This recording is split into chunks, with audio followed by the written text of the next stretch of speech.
તો ભાવનગરના સિહોરમાં ચૂંટણીનો બહિષ્કાર કરાયો છે। માલવાડના ગ્રામજનોએ ચૂંટણીનો બહિષ્કાર કર્યો છે। ગ્રામ પંચાયતની બેઠક ઓબીસીમાં આવતા વિરોધ કરવામાં આવ્યો છે। તો ગ્રામ પંચાયતની જે બેઠક છે તેને ઓબીસીમાં આપી દેવામાં આવતા જ આ વિરોધના સૂર ઉઠ્યા છે। અન્ય સમાજ ગામમાં વસવાટ નથી કરતો તેવું ગ્રામજનોનું કહેવું છે।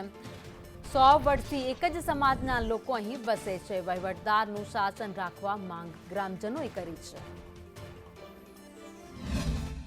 તેદુની પંચાયત રસાણી તેદુનું માલવણમાં કોઈ દી ઓબીસીનું નામ નહોતું અમારા ગામમાં અને બધી જૂથ પંચાયત હતી। સિહોર તાલુકામાં 25 જૂથ પંચાયત હું સરપંચ રહી ગયેલો છું।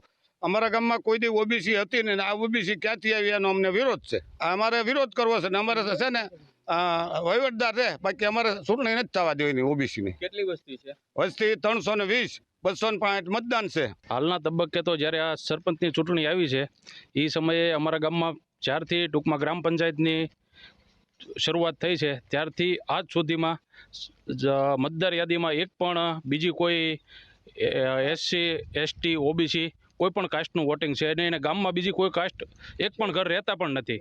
તો એની જગ્યાએ અત્યારે આ વખતે જે ચૂંટણી આવી છે એમાં સામાન્યની જગ્યાએ ઓબીસી આવેલું છે। તો ગામમાં એક પણ વોટિંગ મતદાર યાદીમાં બીજી કોઈ જ્ઞાતિનું છે નહીં, જનરલ એક જ છે। તો ઓબીસી આવ્યું કઈ રીતે, અમારો એ પ્રશ્ન છે। આ સરકારની જ ભૂલ છે, સરકારની બેદરકારી છે।